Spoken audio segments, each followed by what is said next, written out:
Arestado ang isang high-value individual na kinilala sa alias na Jessie, 47 taong gulang at residente ng Barangay Nangan matapos mahulihan ng tinatayang 20.2 gramo na inihinalang shabu na nagkakahalaga ng 137,360 pesos. Dakong alas 11:30 ng gabi noong Hunyo 3 taong kasalukuyan, isinagawa ang buy-bust operation sa Purok 2, Barangay Magdog sa pangunguna ng mga operatiba ng Gobernador Generoso Municipal Police Station. Ayon kay Police Captain Jeffrey Q. Naredo, officer in charge, ang suspect ay nasa kustudiya na ng kanilang tanggapan at naharap sa kasong paglabag sa Republic Act 9165 o Comprehensive Dangerous Drugs Act of 2002.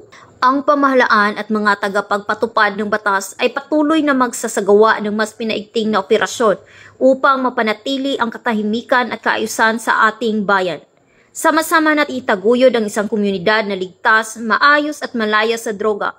Isang lugar kung saan ang bawat pamilya ay maaring mamuhay ng may dignidad, seguridad at pag-asa sa kinabukasan.